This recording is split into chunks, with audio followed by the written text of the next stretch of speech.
Bonjour, aujourd'hui on va vous parler d'un sujet qui nous touche tous de plein fouet, la hausse du carburant. Aujourd'hui, la hausse du prix des carburants est un sujet qui occupe tous les esprits. Les plus impactés sont notamment les nomades, les camping-caristes, les van-lifers, mais sans oublier bien évidemment les professionnels de la route, les taxis, les chauffeurs routiers, etc. Quand on vit sur la route et quand on rêve de liberté, bien évidemment, ça pique. Mais concrètement, est-ce que ça veut dire que la van life est terminée? Nous on pense que non, mais il va falloir s'adapter. On va pas se mentir, faire le plein aujourd'hui c'est devenu quand même un mini stress. Le carburant devient un des plus gros postes de dépenses d'un road trip. Oui, on peut dire même que c'est un budget qui a augmenté de 30 à 40% sur un road trip. Avant, rouler c'était spontané. On partait quand on voulait, sans réfléchir à la destination. Aujourd'hui, ce n'est plus le cas. Chaque kilomètre se réfléchit. On roule les yeux rivés sur la jauge de carburant. Et pour nous en van ça change complètement la manière de voyager. Mais alors concrètement, qu'est-ce que ça change? On réfléchit 2 fois avant de partir et surtout on réfléchit à la destination. Eh oui, certains vont même probablement penser à arrêter la van life. Oui, parce que chaque kilomètre, on va pas se mentir, ça devient un mini stress. Et surtout, le passage à la pompe aussi Ouais, devient un voilà, mini stress. c'est ça. Quand on regarde les chiffres qui défilent sur la pompe, Et oui. il y a le palpitant qui commence à s'emballer facilement. Mais attention, ça ne veut pas dire moins de plaisir. Non, pas du tout. Au contraire même, on peut trouver des spots à 2 pas de chez soi. Une forêt, un lac, un étang, en fonction de la région dans laquelle on habite. Nous, par exemple, on habite à 70 km de la mer. Donc c'est vrai que c'est plus facile pour nous de profiter de notre van, de se faire des week-ends au bord de la mer, de trouver des spots euh, perdus. Des fois, d'ailleurs, on découvre des pépites sans forcément aller loin. J'ai un peu Oui, bégayé là, c'est pas grave, c'est pas grave. c'est le stress. Et du coup, on peut aussi profiter pour faire des activités différentes. Nous, par exemple, on aime les balades en vélo, on En aime les skate, balades en skate électrique, exactement. Et on peut en profiter également pour tout simplement passer des moments à se ressourcer. ou faire des visites culturelles. Voilà, on Exactement. adore ça aussi. Voilà, ou Et, chiller au bord de l'eau et profiter de juste de beaux endroits et de la nature. et de la Surtout de la nature. nature. Se ressourcer, ce que nous, en fait, il faut qu'on explique aux gens quand même, c'est que notre jardin, nous on habite en appartement, et notre jardin, c'est quand on part, c'est la France entière C'est le monde en et le fait. monde entier. Hein, en gros, c'est ça. En gros, c'est ça. Oui, parce que la van life, c'est surtout un état d'esprit. C'est nous, c'est notre maison de vacances, on va dire. Hein, Tout à fait. et donc on est en liberté. On a un sentiment de liberté en fait quand on part nous avec le van, habitant dans une grande ville et dans un appartement.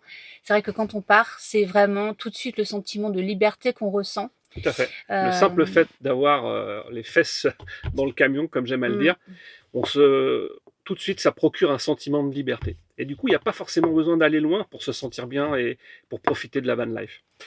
Le et simple fait de dormir, pardon, le simple fait de dormir et manger, ou même bouquiner dans son camion, procure un sentiment de bien-être. Et vraiment, un truc aussi qu'il faut qu'on dise, c'est que ça n'a pas de prix. La Ce liberté, sentiment de liberté, ça non, n'a pas de il prix, n'y a en pas tout de cas prix. pour nous. Alors, est-ce qu'il y a des alternatives et si oui, lesquelles? On va essayer de trouver avec vous quelles sont les alternatives. Alors déjà, rouler moins, rester plusieurs jours au même endroit, voire même plusieurs semaines. Ça permet aussi de découvrir l'endroit plus longtemps, être plus chill. Du coup, moins rouler, ça aussi, ça implique aussi moins de fatigue pour le coup. On peut aussi optimiser ses trajets. Moi, pour ma part, je prépare chacun des voyages à l'avance. Je prépare les spots où on va s'arrêter. Et tout ça, je fais ça sur Google Maps, par exemple. Mais il y a plein d'applis, j'imagine. Vous avez également Park Fortnite, notamment, qui permet de trouver les spots pour se poser. Et vous avez même des applications qui vous permettent aujourd'hui de faire des comparos avec les stations essence Mmh. et de trouver le carburant le moins cher à l'instant T. Notamment, vous avez Waze, Google Maps, Essence Co et je crois Gazole Essence. Et après, préparer un road trip de cette façon-là, ça donne une ligne conductrice, mais ça veut pas dire non plus qu'on respecte au millimètre près le truc. On peut voilà se dire voilà on a préparé tout ça. comme point de chute, mais on prend notre temps et puis ben peut-être aussi au fil du truc, on se dit ben non, on va pas s'arrêter à ce spot-là, on va plutôt voilà. C'est juste un fil conducteur qui permet de réduire les allers-retours. Enfin, vous avez compris, hein. Et d'ailleurs, moi, ça me fait penser à un road trip qu'on a fait l'année dernière en Provence, où j'étais parti, on va dire, sur un budget carburant assez important. Et au final, on s'est rendu compte que sur le trajet qu'on avait fait, sur Google Maps encore une fois, et ben, au final, on avait beaucoup moins consommé que ce qui était prévu au départ. Et on a profité de spots exceptionnels, dont on a dormi dans des endroits de ouf, et on a découvert en plus des pépites, quoi. Et puis vraiment préparer, ça c'est monsieur qui fait, hein, préparer les road trips. Moi je ne fais pas du tout ça, c'est lui. Mais ça permet quand même de se concentrer dans un endroit et vraiment ça gâche pas des kilomètres. On optimise Voilà. complètement les kilomètres en fait. Et je ça, crois c'est bien. qu'aujourd'hui, ça va être le nerf de la guerre. Exactement. Alors, dans les alternatives à la hausse du carburant, il est important aussi de repenser son van. Et surtout, il est important de faire attention à ce qu'on emmène. On a toujours tendance à emmener avec soi plus que nécessaire. Et le poids du véhicule a un impact important sur la consommation. Pensez également à vérifier la pression des pneus. Des pneus sous-gonflés vont avoir tendance à vous faire surconsommer. Et bien évidemment, là, je n'ai pas l'intention de me présenter comme un donneur de leçons, mais chaque accélération que vous allez donner va apporter une consommation, une augmentation de la consommation. Donc, une conduite souple va avoir un impact sur votre consommation. Enfin, pour notre part, on évite d'une manière générale les grands axes, les nationales, les autoroutes, pour privilégier les départementales.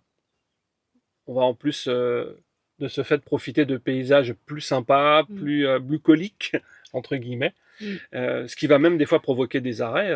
Ouais, exactement. Et puis, ce qui permet de trouver aussi une autre alternative, c'est-à-dire rester autour de chez soi, parce que parfois, on a des petites pépites autour de nos habitations et on le sait pas. Et parfois, explorer un petit peu comme ça, là, les endroits autour de chez nous, et on trouve des endroits super beaux, près de la nature, et puis voilà, moins coûteux aussi. Tout à fait, tout à fait. Alors c'est vrai que on a la chance, nous, d'habiter en Bretagne Ouais. et qu'on habite à 70 km de la mer. Ouais, ça nous facilite, hein, on va pas dire, On on va va pas pas se dire le mentir.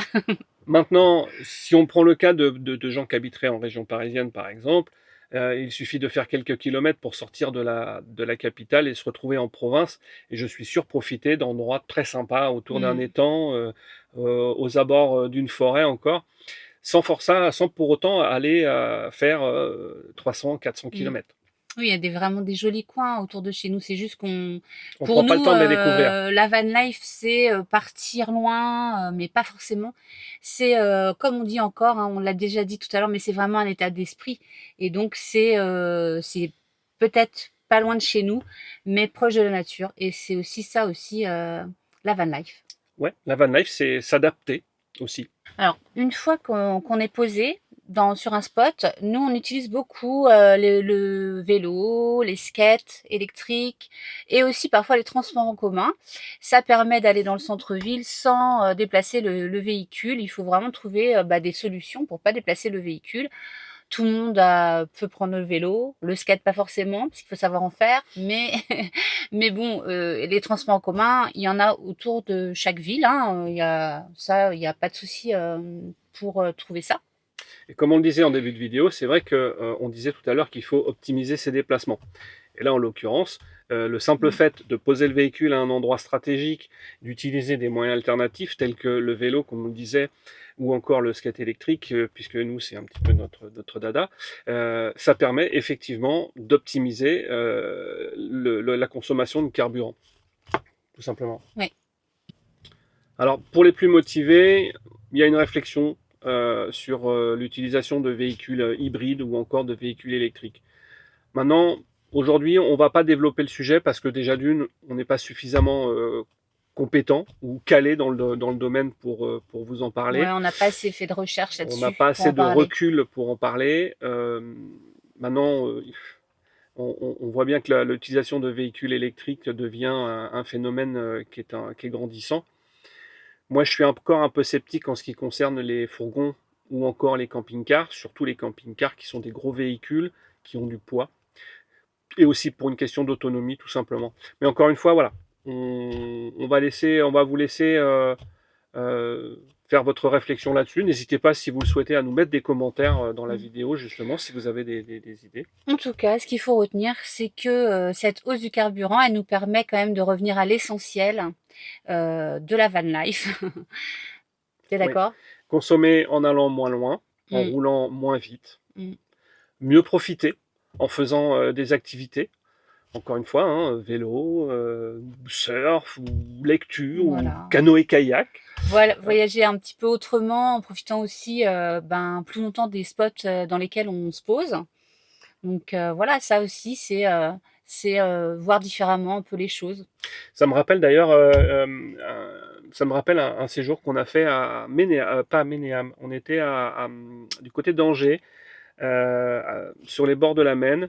On a trouvé un aire de camping-car qui était vraiment au bord de la Maine. On est resté là, chiller pendant Mm, 4 ou 5 jours, mais à ouais, chiller et juste faire du canoë, du vélo, ouais, et c'est bouquiner vrai. et dormir. Voilà. Et c'est peut-être ça aussi, l'esprit de la C'est van ça aussi la van life. life. C'est pas. Enfin, encore une fois, on n'a pas la prétention d'avoir la science infuse Non, non, non. et de donner des leçons. Chacun voit la vie Chacun voit la van life comme et il la veut. van life comme il veut. On est Mais bien d'accord. pour nous, on pense que la van life, encore une fois, au risque d'être redondant, c'est un état d'esprit. C'est pas enquiller des kilomètres pour enquiller des kilomètres. Non, voilà. Après, nous, c'est pareil. On dit ça, puis bon, après, on fait aussi des grands voyages, hein. Ça, c'est des choses qui se préparent. Il faut aussi économiser, hein, faut pas se mentir pour faire ce genre de grands voyages. D'ailleurs, si vous avez envie de nous suivre, notre prochain road trip, ce sera l'Italie pendant 3 semaines. Donc, qu'est-ce qu'on vous dit? On vous dit abonnez-vous et suivez-nous dans nos aventures de Van Lifer. Voilà. Et alors, si vous avez aussi des idées ou des suggestions sur les alternatives à la crise qu'on rencontre aujourd'hui, Bah, n'hésitez pas. n'hésitez pas à mettre en commentaire. Voilà. Et surtout, n'hésitez pas à activer le petit pouce, la petite cloche. Et puis, on vous dit à très bientôt. Ouais, à bientôt.